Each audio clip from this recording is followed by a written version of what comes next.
Welcome back to the channel, ladies and gents. Today I'm going to be reacting to the most hated show of all time, Queen Cleopatra. Now, in this video a lot of things were said, some of them more offensive than others, some truths and a lot of lies. And I'm going to go through this video and take it point by point and address each point one by one until we dismantle this whole bull, because a lot of bull has been said in this video. Now, I have a picture here of Africa, and this will be important later for those who do not know anything about geography. So, have a look at it. That's Africa. Take a good look at it, see where everything is on it, and I'll come back to that later in the video. Alright, let's get this going. Let's see what the critical drinker has to say about Queen Cleopatra. We live in a divided world, dear viewer. It seems like even the most innocuous subjects or the most fundamental aspects of reality are now subject to constant debate and contention. So the very first point he makes is we live in a divided world. I'll address this.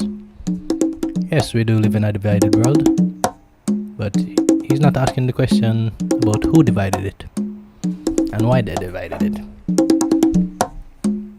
Because if you look into history, you will not find any African that created borders to divide people, because we did not even have any concept of private property until Europeans came and introduced it. And nowhere is that division more obvious than in the world of media, where every new movie and TV show becomes a battleground between warring factions, each determined to prove that they're in the right. But sometimes, just sometimes, a project comes along that's so monumentally, epically and comprehensively terrible that it manages to unite the entire world in absolute contempt. It happened before with Santa Inc., a theoretical comedy made by two talentless, mean-spirited hacks posing as comedians who haven't actually produced anything remotely funny in more than a decade, which tried to use feminism and identity politics to attack the literal personification of goodwill and generosity at Christmas time, no less.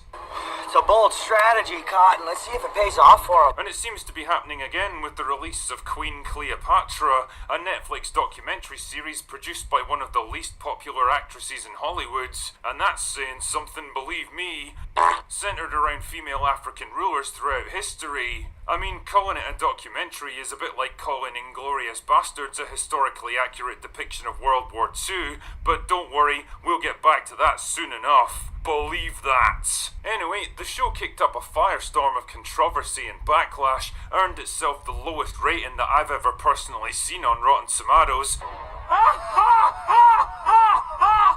and even managed to get itself sued on behalf of the entire country of Egypt. Damn man, this thing's about as popular as the salad bar at Lizzo's birthday party. So why are people so fucking mad about this thing anyway? Well, the main criticism centers around the recasting of Cleopatra.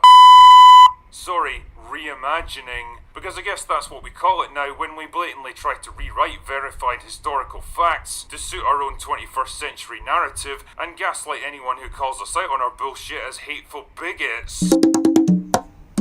Clearly the problem with Cleopatra in this depiction is her being black and nothing else. The depiction of her being black is the major issue, because apparently, according to the critical drinker, it is going against verified historical facts.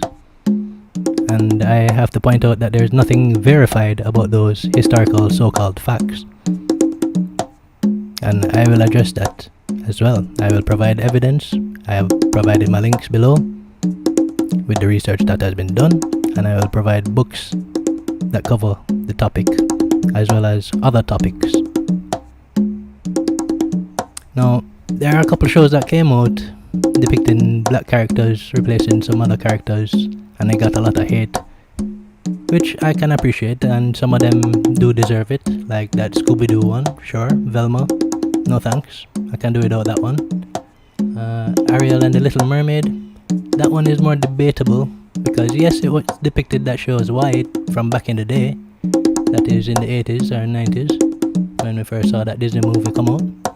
But the fact of the matter is, mermaid folklore came from African traditions.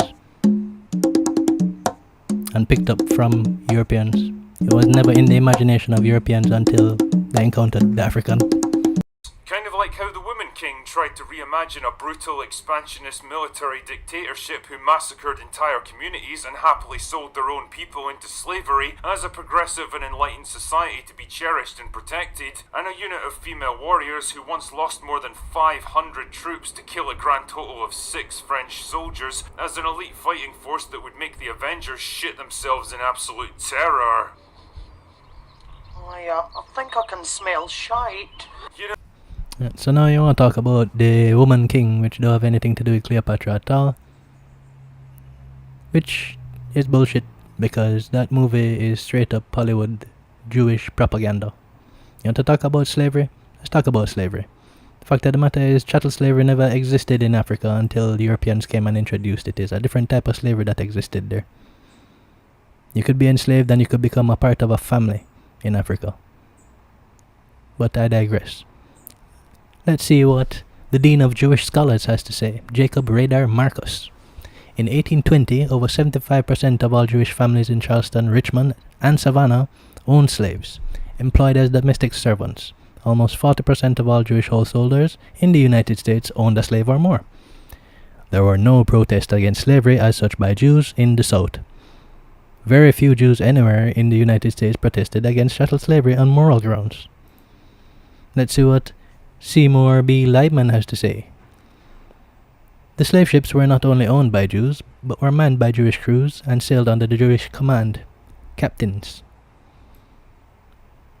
According to historian Rabbi Mark Lee Raphael, Jewish merchants played a major role in the slave trade.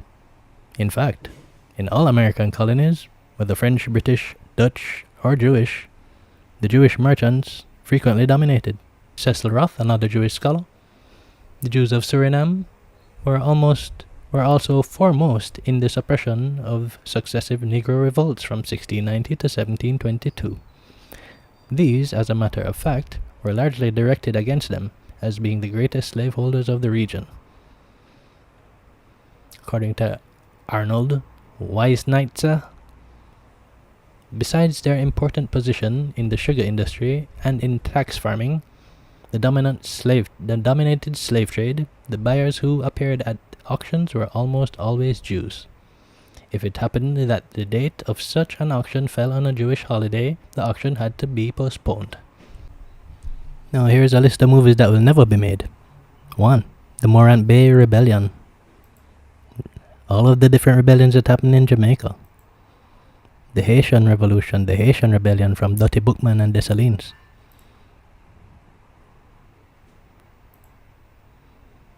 The Demara Rebellion of 1823. They won't show that either. The rebellion in the South, Stono Rebellion, South Carolina. 1700s. They won't show you that. The rebellion on the ships. They won't show you that. I think they might have showed you Amistad one time. Martinique. They won't show you that either. Ghana. Jamaica. Virginia. It's always funny watching Hollywood activists combing the pages of history in search of some hidden truth that'll finally validate all their long-standing biases and personal hang-ups, and when they inevitably come up short, just kind of throwing up their hands and saying, "Fuck it, we'll just make it up instead." Sorry, reimagine it. The thing is, works of historical fiction like The Woman King, or Braveheart, or 300 generally get cut a bit of slack because, well, the clue's in the name. They're works of fiction. Yeah, fiction based on real events, very loosely in some cases, but fiction all the same. I'm not a huge fan of it myself because I know how many people can be misled by stuff like this, but hey, I also wasn't born yesterday. Real history is often muddy and complex and doesn't deliver the big, satisfying emotional payoffs that people expect from movies. Telling compelling stories that people want to see sometimes means bending and embellishing the truth. Documentaries are a very different beast though, because the whole point is to give the audience an accurate and unbiased insight into real events, backed up by facts and evidence from eyewitnesses and experts in the relevant fields. Their very purpose is to separate fact from fiction and delve deeper into the actual reality behind the myths and commonly held beliefs. Hollywood activists are neither here nor there to me. Hollywood in itself is based on making things up for entertainment. That is an established fact. As for being misled, your own scholars have misled you for centuries, and Hollywood has only perpetuated you being misled in the lies that you believe are truths. No one in history has bent the truth like Europeans. So you want to talk about actual facts? Let's talk about some actual facts. You want to talk about myths and beliefs as well. Let's dive into that. Let's dive into the nitty-gritty of this. Dr. Henrik Clark, PhD. More nonsense has been written about Cleopatra than about any other African queen, mainly because of the desire of many writers to paint her as white. She was not a white woman, she was not a Greek, until the emergence of the doctrine of white supremacy. Cleopatra was generally pictured as distinctly African, dark in color. Shakespeare in the opening line of Antony and Cleopatra called her tawny. In his day, mulattoes were called tawny Moors. In the Book of Acts, Cleopatra describes herself as black. Although the name Cleopatra has been used by many Egyptian queens, Cleopatra VII, by far the most remembered, overshadowing her predecessors with political savvy, beauty, and romantic life, was born in 69 BC in Alexandria, Egypt, to King Ptolemy XII, Uletes. The identity of her mother is a mystery. There we go. Nobody knows what her mother looked like. The historians said they don't know her mama. However, research by Heike Theor of the Australian Academy of Sciences now points that her mother was African and not Greek and not Macedonian. Sorry to tell you, an Australian Academy of Sciences has stole it. A BBC team discovered the tomb of Cleopatra's sister, Arsinoe, in Ephesus, Turkey. According to legend, was killed on orders from her sister. She had the skull dimensions consistent with African ethnicity, which indicates an African mamawata. Understand? Okay, let's continue, because even one of your most racist scholars have this to say. To sum it up, it is quite possible that Cleopatra was pure Macedonian, but it is probable that she had some Egyptian blood, although the amount is uncertain. Certainly it was no more than half, and probably less. The best evidence is that she was 3/4 Macedonian Greek and 1/4 Egyptian. There's no room for anything else. Certainly not for any African blood. Not any black African blood. There's no room for anything else, yeah? So, which definition of black are we going with? Because if you go by the definition of America, 1 drop of black blood makes you a black person, eh? Yeah? Remember that 1 drop rule that you guys made up out of thin air? Yeah? Remember that? No, okay. Let's continue. This one is a mouthful, so I'll try to summarize this as best as possible. It basically goes through the life of Cleopatra once again. They said that they don't know who her mama is. That is confirmed. Her being white or black was based on political purposes. Therefore, people who painted her as white did so for political purposes. The people who painted her as all black, they claim, did it also for political purposes. Okay? By the 1920s and 30s, her visage sold a variety of products to American women. And these people, these advertisers, always depicted her as white. The Golden Glint shampoo, for instance, presents Cleopatra alongside Helen of Troy and Sappho, all of whom were extolled for the loveliness of their tresses, which had reddish tints imprisoned within them.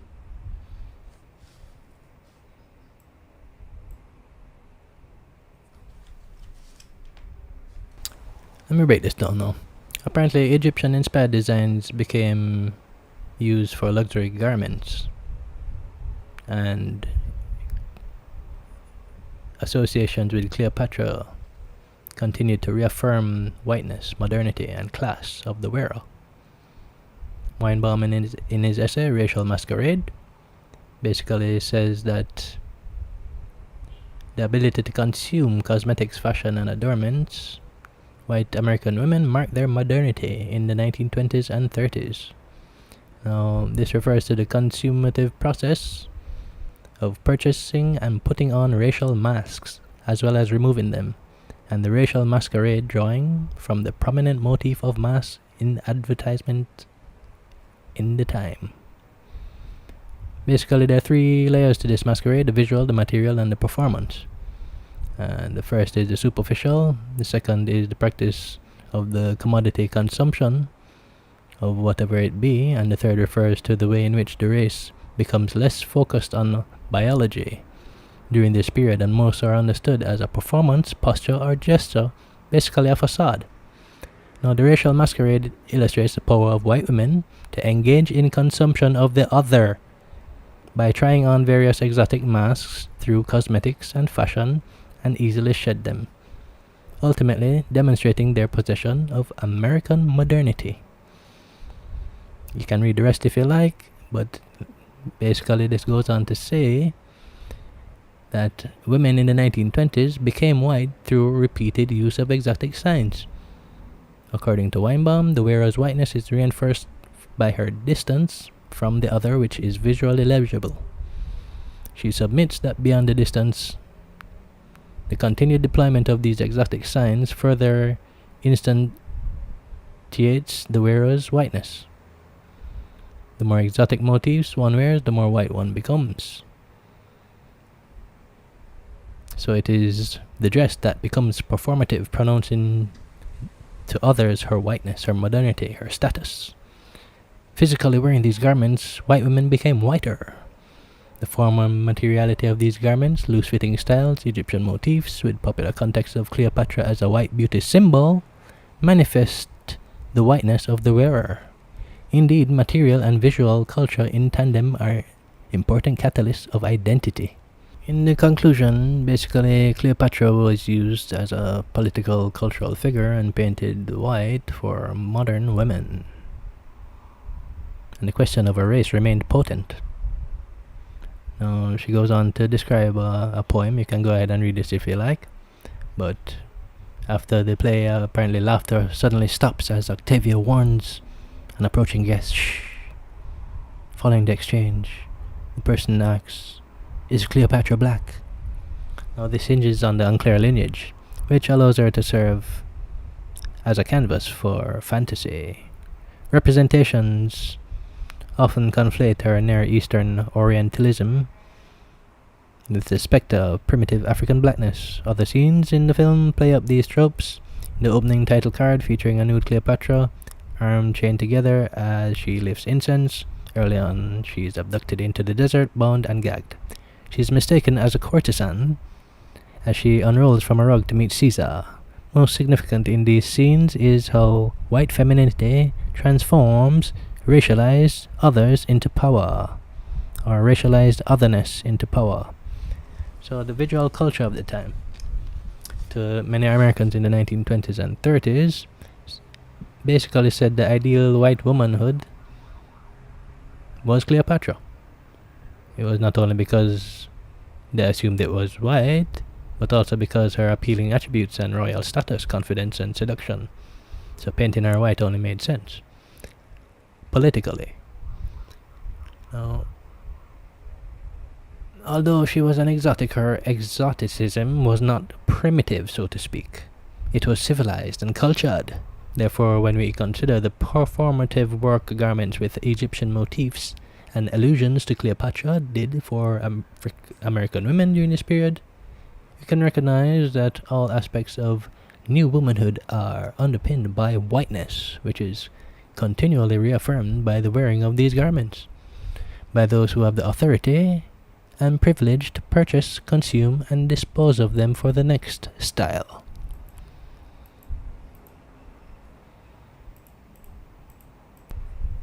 Here's an example of Cleopatra in a 1920s Palmolive soap advertisement, which basically marks her as distinctly different from her dark-skinned so-called servants. Here's a Minerva Beauty Clay advertisement. Implies Cleopatra's whiteness through her flawless complexion, while also presenting her as a modern woman, asserting that the beautiful magnificent would ride in a car today if given the chance. It concludes that modern Cleopatra would also give up her ancient soaps and creams and lotions for the complexion, adopt mineral lava's scientifically proven formula, employing visceral language. The product description emphasizes body purification. You feel it withdraw all foreign matter. You feel the cleaning, purifying blood tingle through each and every tiny vein. Immediately a blooming youthfulness glows and radiates from the cheeks, according to mineral lava. A necessary skin food and tonic, as well as mild bleach. Mineral lava reflects the larger cultural trend of the time that white unblemished skin was ideal, and uses the figure of Cleopatra to do so. In so doing, the language evokes a latent ideology of racial purity in the era. Particularly, one considers the popularity of eugenics in the early 20th century, as well as the anxieties over immigration in the United States. How's that for some evidence? And that's where Cleopatra runs into a spot of trouble, because the whole motivation of this show seems to be the exact opposite. It's there to bend and distort reality, to turn her into something she absolutely wasn't, in order to fit the narrative of the showrunners. See, the stated goal of the African Queens series is to shed light on important black female rulers throughout history, unknown and overlooked people who actually had a big impact on the world. As producer Jada Pinkett Smith said, we don't often get to see or hear stories about black queens, and that was really important for me, as well as for my daughter, and just for the community to be able to know those stories, because there's tons of them. Fair play, Jada, I can totally get behind that one. After all, there's plenty of historical people and events that haven't had the mainstream attention that they deserve. The problem I suspect they ran into with this one is that female rulers of organised nation-states in Sub-Saharan Africa that had a major and lasting impact on world history are probably a bit thin on the grounds. See a nice attempt at a joke right there, but that was basically a low-key insult to Sub-Saharan Africa. Yeah? The fact of the matter is, it's very thin on the ground to find any type of European women of note, because your entire history have been holding women down, unlike what happened in Africa. Because in Africa, we did not hold women down. Let's give a list of 10 here. In fact, women were so free in Africa that they could run around naked without fear of being molested. I digress again. Number 1, Queen Makeda, Queen of Sheba. Location Ethiopia, 960 BCE. Number 2, Queen Amanirenas. Location Kingdom of Kush, modern day Sudan, 40 BCE to 10 BCE. Queen Nefertiti, Ancient Egypt, 1370 to 1330 BC. Queen Cleopatra VII, same one of the issue on the topic right here, Ancient Egypt, 51 to 30 BCE. Number 5, Queen Nzinga, Mataba, modern day Angola, 1624 to 1663. Queen number 6, Queen Ranavalona, the first and of her lineage up to the second and the third. Location in Madagascar, 1828 to 1861. Number 7, Queen Amina, Zazu, modern day Nigeria, 16th century, 1533 to 1610. Queen Moremi Ajasoro, modern day Nigeria. Location was Ile Ife, 12th century. Number 9, Queen Ya Asantewa, Ashanti Empire, modern day Ghana, 1840 to 1921. Queen Nandi of the Zulu Kingdom, modern day South Africa. Period, 19th century. And she was the mother of Shaka Zulu. Sure you're familiar with that name. Now, it's not your history. I'm not going to elaborate on what these queens did and their accomplishments and whatnot. What if you're actually interested, you can look them up yourself. Because apparently there is nobody of note, no females of note in Sub-Saharan Africa. It's so thin on the ground, right? That's made the bullshit, man.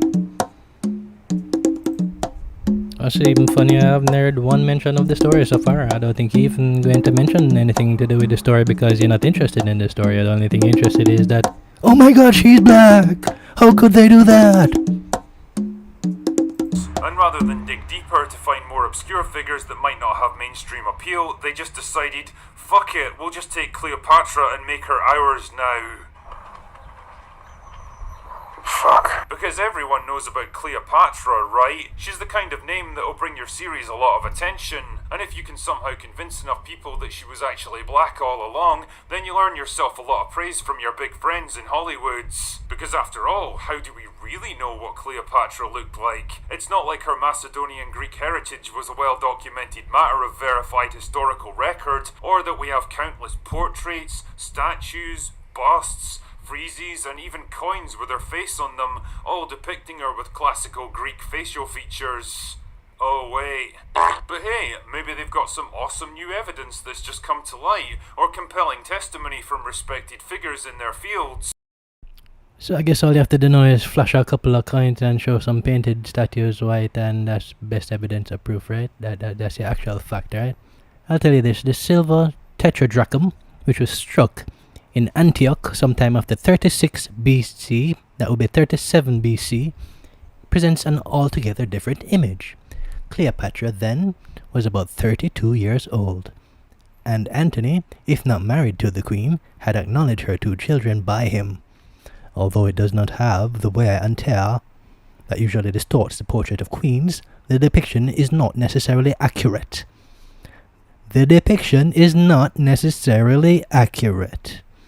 More Roman in style, it follows an artistic convention that the wife assimilates the appearance of her husband to better suggest their mutual harmony. Cleopatra therefore displays the same hook nose and prominent chin as Antony, whose features are even more exaggerated on the obverse. Cf. Plutarch, Life of Antony, 4.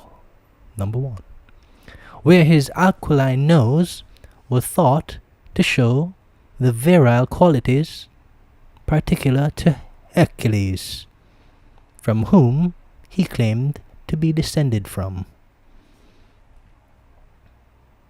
So what does this tell you?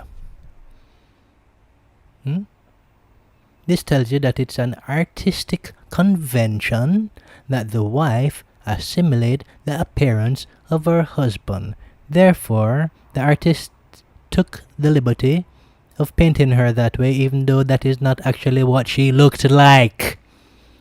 How's that for evidence?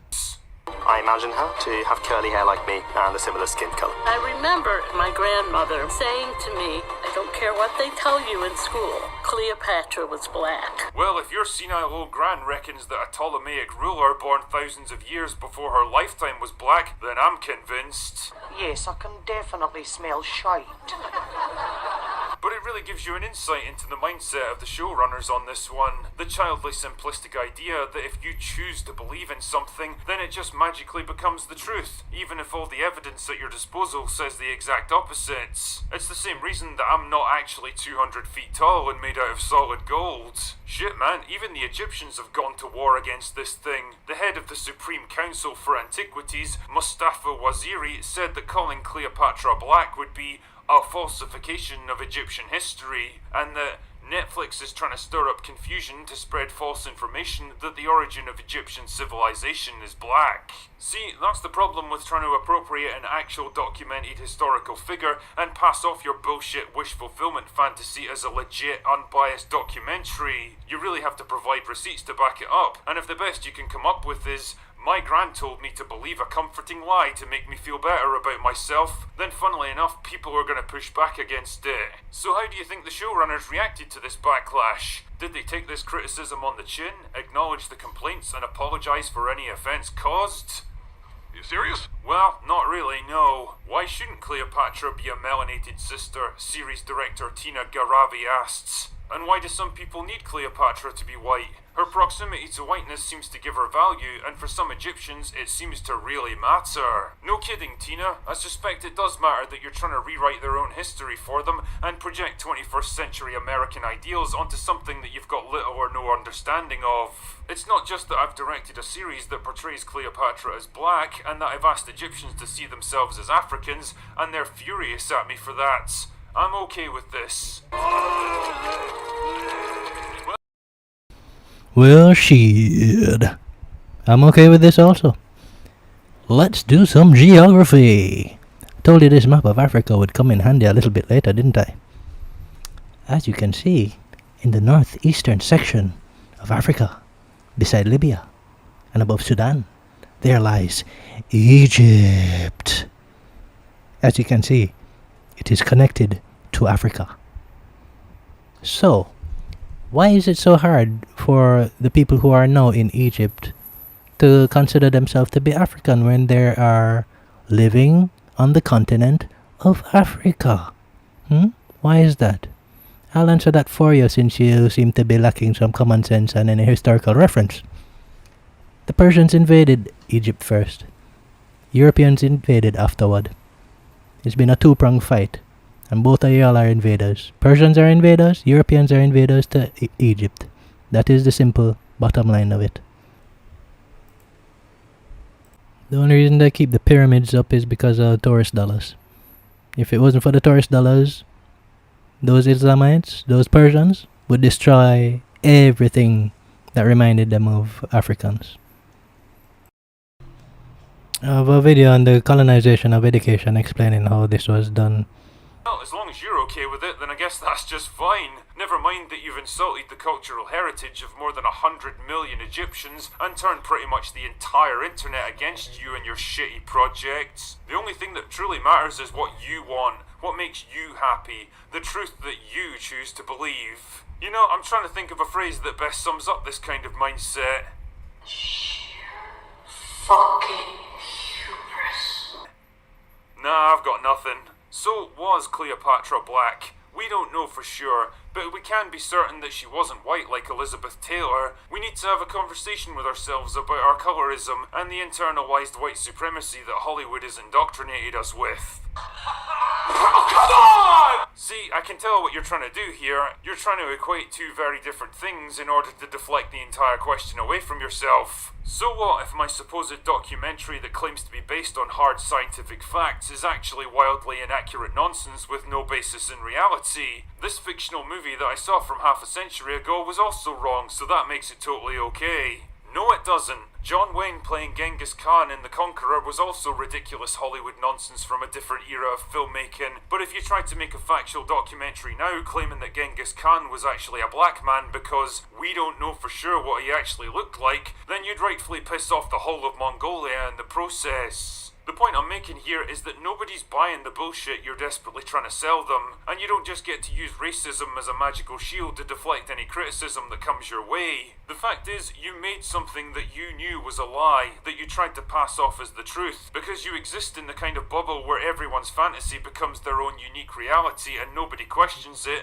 and so you just assume that the rest of the world thinks the same way. And when you got the hard reality check that you absolutely deserved, you fell back on the same tired excuses that get rolled out any time a lazy race-swapped Hollywood production comes under fire. It didn't work back then, and it's certainly not going to work for you now. But hey, maybe Cleopatra can serve as a lesson for future generations of documentary makers, that what we want to be true is often very different from what's actually true, and if you can't deal with that, then maybe you shouldn't be making them in the first place.